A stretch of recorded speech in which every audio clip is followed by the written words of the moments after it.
Rodrigo, você tem algumas informações aí para trazer, né, referente à situação da setorização aí dos jogos do Flamengo no Maracanã? Explica aí para gente. Bom, aqui uma parte das explicações aqui que me deram do que fizeram. Todo mundo causou espécie, digamos assim, né? Como se dizia antigamente. Quando você olhou aquele setor leste superior inteiro, tá tudo vazio ali, né? Aí ficou aquela discussão: o Maracanã tá vazio, não tá vazio, por que deixaram o setor leste vazio e tal, não sei o quê. Vou trazer aqui os dados para as pessoas julgarem aqui da melhor forma. Primeiro, o público foi igual ao público que teve ano passado na estreia do Flamengo no Maracanã, que foi com um jogo contra o São Paulo, uma quinta-noite, também não era um horário ideal, como esse sábado à noite não era, 48 mil pessoas, igualzinho, cravado. O que teve de diferente? O ingresso estava mais caro do que ano passado, e o Flamengo está com uma política de reduzir os custos do Maracanã para aumentar a receita líquida. Então, o que ele faz? Vai abrindo o setor, se ainda tiver ingresso dentro dos setores que estão abertos e não tiver esgotado, ele não abre um setor, porque aí ele economiza com água, economiza com... Tem um efeito negativo, claro que você fica com aquele clarão no meio da arquibancada, mas o número de pessoas era igual ao do anterior. E aí, olhando aqui o borderô, ontem o Flamengo saiu com 3.150.000 no que está no borderô. Tem uma infladinha aí por causa de uma regra da CBF que tem que botar relacionada a sócio-torcedor, mas isso também tinha no ano passado, então dá para comparar. Ano passado, com o mesmo público, o Flamengo tirou 2.500. Então, 3.150 tirou 2.500. A despesa, esse ano, foi muito menor do que no ano passado também. Então, a receita líquida do Flamengo, que conta aqui, 1.500.000 esse ano. Ano passado, 727 mil. Ou seja, o clube ganhou 800 mil reais a mais. O ingresso foi mais caro? Olhando aqui a média, e a média não é exatamente essa, mas aqui está R$ 65 de ingresso médio, e ano passado, R$ 52. Então, sim, teve um aumento de ingresso e teve uma redução de despesa, o clube está ganhando mais dinheiro. Então, a política é essa, aumentou o preço, porque eles querem ganhar mais dinheiro, é um fato, a torcida está reclamando, porque entende que o preço é muito alto, mas o público foi igual ao do ano passado. E eles reduziram a despesa justamente com essa setorização aí. Então, a gente pode discutir, é ruim porque fica ali aberto? É ruim porque fica aberto. Quando você aumenta o preço do ingresso, de fato, você tira um público ali, talvez que seja mais povão, aumenta o preço médio, né, de ingresso. Então, tem essa ganho, ônus e bônus, digamos assim, dentro desse setor. Em termos de... Aí eu vou falar assim, sobre o comportamento da torcida ontem. O problema ontem não foi muito a quantidade de gente, não. A torcida do Flamengo, as torcidas organizadas estavam brigando lá para ver quem cantava, uma não acompanhava a outra, e os dois estavam uma arquibancada totalmente disfuncional e desorganizada entre elas. Então, por ego, uma organizava e não cantava a música do outro. Isso aí, amigo, pode ter 70 mil pessoas no estádio, que se for desse jeito, não vai para lugar nenhum, né? Ou os caras decidem que estão torcendo lá para o Flamengo, ou eles decidem que estão torcendo para, sei lá, Flamanguaça, Nação 12, qualquer uma dessas organizadas aí. Então, eu acho que teve uma questão da arquibancada que não foi por causa de preço, foi por causa do comportamento das organizadas ontem. Agora, Rodrigo, não só... Teve um reajuste também no plano de sócios, não teve? Não teve. Vai ter uma mudança no plano de sócio, mas ainda não foi anunciado. Mas já mudou no sócio do Flamengo, não sócio torcedor. O sócio torcedor não mudou. Já vai mudar. Uma mordida a mais. Porque você é off-Rio, Renato? Não. Eu sou sócio proprietário full. Teve normal. Um aumento, teve um aumento. Eles anunciaram ali que teve um aumento no sócio proprietário e teve um aumento maior no off-Rio, né? Quem tem título fora do Rio de Janeiro, a mordida foi maior. Agora eu não lembro aqui o percentual, mas foi bem mais alta do que a do sócio proprietário.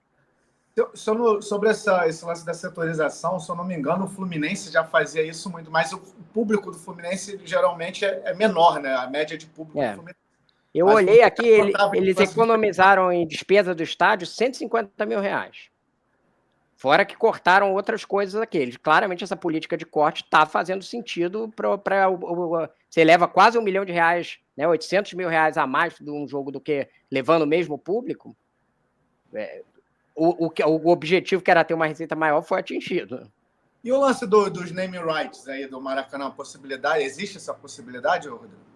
Então, o que a gente está apurando desde que o BAP disse no Conselho Deliberativo que tinha essa possibilidade, ele citou ali até bancos, Petrobras, enfim, como possibilidade. Estava querendo dizer marcas grandes, né? Não que ninguém tenha procurado o Flamengo, não. mas que marcas grandes ele entendia como vender, e sempre teve essa polêmica de se podia ou não vender o naming rights. Tinha ali umas consultas que tinham feito anteriormente, aí o próprio governo do estado não sabia e tal. A informação que eu apurei é que a consulta inicial que essa diretoria fez agora é que o governo do estado sinalizou positivamente, falou que poderia vender o naming rights. Não é ainda uma coisa formal, assim, né? Uma consulta formal que você recebeu autorização para fazer. Mas ali nas conversas com o governo do estado sinalizou, ó, pode vender.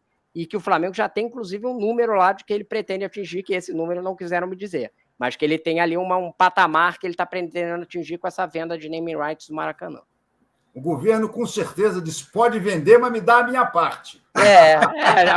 Joga um pouquinho a mais aqui da Ortoga, tô precisando pagar uns carros a mais de PM aqui e tal, não sei o quê. Isso aí, com certeza. Mas tá previsto lá dentro que a outorga é fixa, né? A outorga do Maracanã. Não, mas ele vai dizer que ele quer um percentual, afinal de contas, o estádio é dele, né? Então ele quer um percentual também. Depois a gente tem que olhar direitinho a regra da licitação para saber se vai precisar fazer algum ajuste com ela, não acredito, ou se ela estava meio dúbia, né? Enfim. O que eu acho também, assim, eu acho que está nos planos do Flamengo também, de melhorar ali, de potencializar financeiramente ali o estádio, né? Por exemplo, não sei se o pessoal que está acompanhando aí em casa já fez o tour do Maracanã.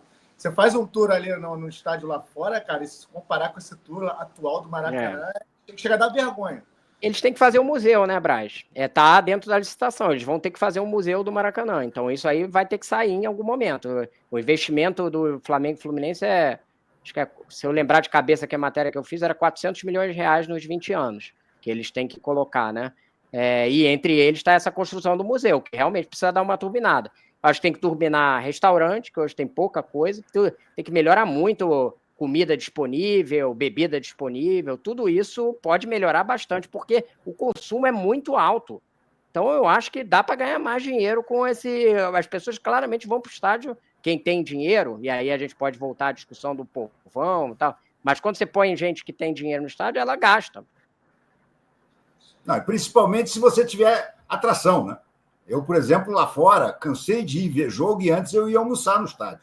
Porque o estádio era realmente um polo de atração. Agora, no Maracanã, você vai almoçar onde? Você vai almoçar no bar da esquina. No Maracanã não tem nada. Você faz o tour. Uma vez eu fui fazer o tour para fazer uma matéria. E aí, no final do tour, você desemboca ali já na praça saída.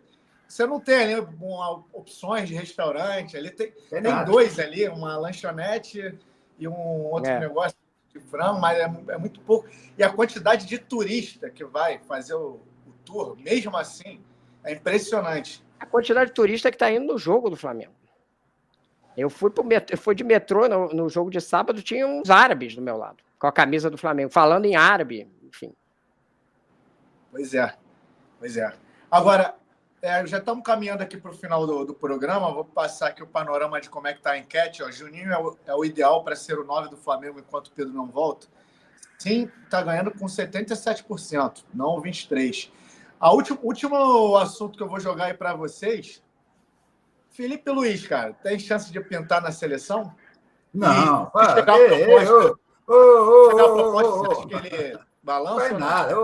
Muda de assunto. Esse assunto aí não dá, não. Para com isso. Não está na lista, não, viu, Braz? Ele não está na lista mais provável, não, de quem ele comentou, das opções né, estão sendo consideradas. Eu achei até a resposta dele tímida. Ele disse apenas assim: eu tenho contrato até o final do ano. A última vez que uma personalidade me disse que tinha contrato foi Ayrton Senna, em 1987, quando surgiu o interesse dele pela McLaren, da McLaren nele, da equipe Honda se juntar com a McLaren, e eu fui conversar com ele, e ele me disse, eu tenho contrato ainda por 2 anos. E o Boboca aqui acreditou, e levou um furo, porque ele foi para a McLaren mesmo, entendeu? Então, eu confesso que eu fiquei um pouco grilado com a resposta do Felipe Luiz, mas acho que ele não vai ser chamado. O Mauro César o nosso colega publicou aqui dizendo que uma informação de que ele informou para o Boto que não aceitaria se ficasse. Realmente, essa resposta que o Renato dá, a leitura é essa mesmo. Quando você fala que tem contrato, você não está querendo responder, né? Mas ele não está entre as principais opções, essa também é a questão, né? Hoje, as opções que a gente ouviu ali quando o Dorival saiu, que começou a coisa, lá dentro da CBF eram os portugueses, o Jorge Jesus, o Abel, até o Arthur Jorge também, e que vai se ver ali a viabilidade, porque os outros nomes, que são aqueles estrangeiros mais primeira prateleira, são muito difíceis, né? Então, não me parece que o caminho esteja indo na direção do Felipe Luiz de qualquer jeito. E eu acho que assim, na cabeça dele, ele entende que esse movimento de carreira não é o ideal no momento, né? Ele está no momento de ascensão na carreira como treinador de clube, e eu acho que no projeto de carreira dele, ele entende de primeiro ele se solidificar no Flamengo. Eu não sei se ele já falou isso, mas eu tenho muito claro na minha cabeça que dele se solidificar ali no Flamengo, conquistar mais títulos, e eu acho que ele tem um sonho ali, um desejo de ser treinador do Atlético de Madrid, que foi um clube que ele, né, foi ídolo e tudo mais. E eu acho que ele tem essa vontade de, daqui a um tempo, fazer uma carreira no exterior, e eu não entendo que ele pense uma carreira de seleção, né, que não é uma coisa esporádica. Ele gosta do negócio do treino no dia a dia. Né? Pode ser uma roubada, né, gente? Pode ser uma roubada. Tudo que a gente está começando a ver do Felipe Luiz, é quase impossível a gente imaginar que ele vai botar isso na seleção treinando 2-3 dias antes de cada jogo. Entendeu? E com os jogadores que o Brasil tem hoje em dia. Ele pode simplesmente fracassar na seleção e jogar por terra tudo que ele fez até agora. Ele tem um caminho. Como bem disse o Zé Boto, seleção agora para o Felipe Luiz é um travão. Travão quer dizer freio. Travão, carro, do carro em Portugal não tem freio, tem travão. Então, eu acho que ele está com toda a razão, não faz o menor sentido, gente. Ele é um técnico de formação também, né? A gente tem que lembrar disso, né? Ele tem, de profissional, não tem nem um ano de técnico profissional ainda, né? Não é ainda... Tudo bem que o Scaloni, né? A gente acaba usando o parâmetro do sucesso argentino, também não era ainda um técnico formado, né? Mas eu acho que, de fato, ainda ele tem passos para dar.